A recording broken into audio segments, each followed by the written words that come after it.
So 90% of our happiness set point is determined by our habits of thoughts and behavior.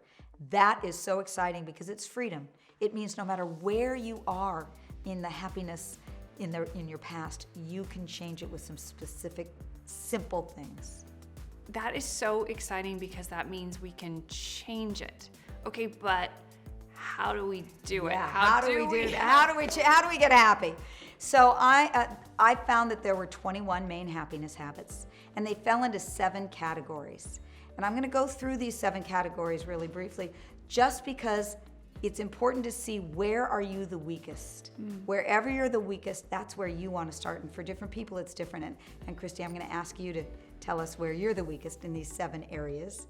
And I found that people have a hard time remembering 7 of anything, so I created an analogy. It's called building your inner home for happiness. And a home has 7 main components. It's got a foundation, 4 corners, a roof, and a garden.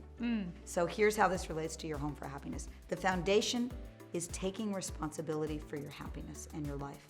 It means not showing up like a victim in life, but showing up like a victor, like a co-creator of life. And you know you're a victim when you're blaming, shaming, or complaining. So any of those times, you are not in the driver's seat. So the minute you say, oh, so-and-so did this to me, catch yourself. That's exactly right. Okay. Then there's the corners, the 4 corner pillars, the pillar of the mind, our thoughts, the pillar of the heart. Are you open-hearted? Do you live in gratitude? Do you have forgiveness? Do you have generosity? The pillar of the body. Do you have the biochemistry of happiness? Do you have the right chemicals for happiness? And then there's the pillar of the soul. Do you feel connected to the greater energy of life, whatever you might call that? And then there's the roof to your home for happiness, and the roof is your purpose and passion in life. Are you living an inspired life? Are you living what it is you're here on the planet to be doing? And then finally there's the garden, and the garden is who you surround yourself with. Are you surrounded by a lot of roses and gardenias, the people who are supporting your happiness? Or are you surrounded by a lot of weeds, the people who drag you down? So out of those 7 areas, Christy, tell us, what are you weakest in?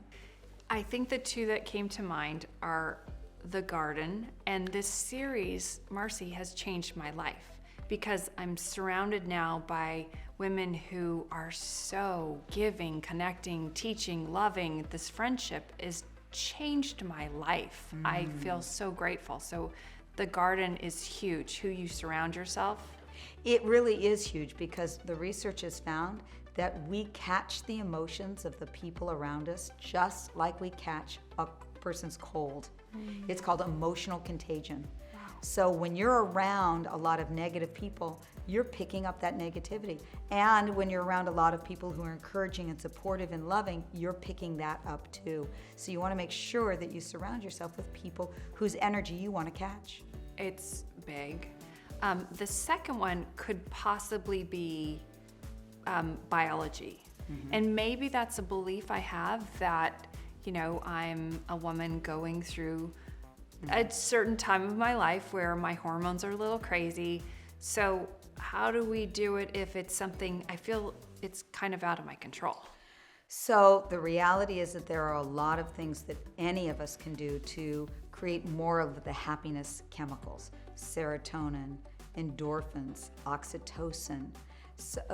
And there are very simple things you can do. You can do through nutrition, you can do through exercise, you can do through all kinds of practices. Sleep is really important. They found that the quality of the sleep that you got last night has a greater bearing on your happiness today than your income level or your marital status. The quality of your sleep. There's some research that's done that shows that the earlier you go to sleep, that around 10 o'clock is the ideal time to go to sleep, because the hours of sleep that you get before midnight are worth twice as much as the sleep you get after midnight. It has to do with their circadian cycles and how our bodies replenish. So let's say I had, my thoughts, let's say that's my issue, and I feel like I'm good in that area, but what can we do to change thoughts and help them? Yeah, Actually, that's the area where most people have the biggest challenge. They've got a whole lot of negative thoughts going through their mind. In fact, the average person has 60,000 thoughts a day, and for the average person, 80% of those are negative. This is called the negativity bias. We inherited it from our cavemen ancestors, but we don't need it anymore.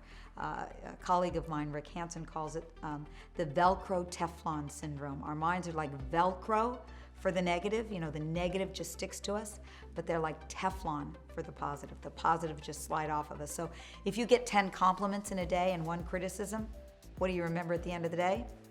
A lot of people, most people remember that criticism, right? So true, so true. So happy people have reversed this tendency. They've actually created new neural pathways in the brain for happiness so that they notice happiness more because they've actually created more positive neural pathways. So I'm going to give you 3 simple steps that the scientists say that you can do to create new neural pathways for happiness. Perfect. Okay, so the first one is be on the lookout for the good. You actually have to pretend that you're a detective and your job is to find the good out there and be on the lookout for it.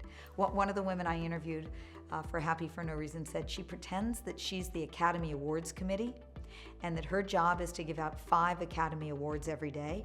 And so she's just on the lookout for what to give an Academy Award to. So she might be out for a walk and she sees a cute, fluffy little white dog and she goes, oh, that dog gets the Academy Award for being the cutest dog of the day. So be on the lookout for the good. The second thing is savor it.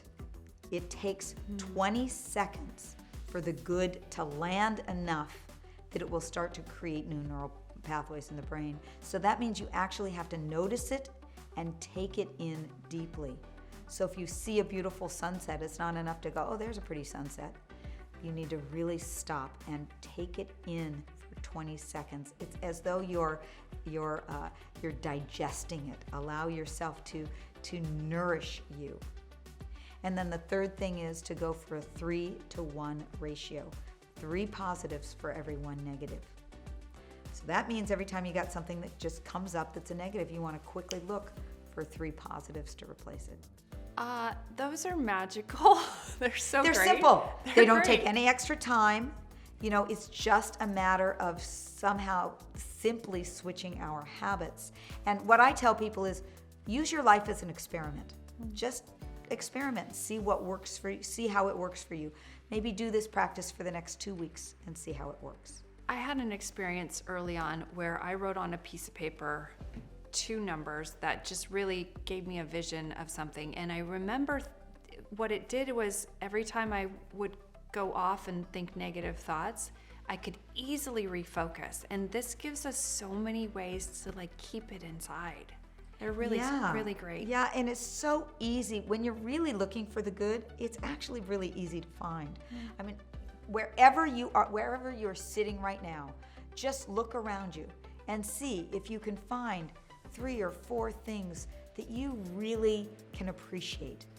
You know, there's a saying that what you appreciate appreciates.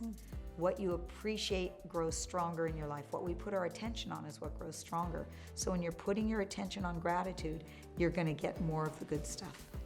Thanks so much for being here and watching that video. And can I ask you to please subscribe to our channel so you can find out when we're posting new content. You'll be alerted right away when we do. To share this with people you think might benefit from the information, and certainly it helps us if you like the video. So if you like what you just saw, go ahead and hit that like button. And again, thank you so much for being here with me right now.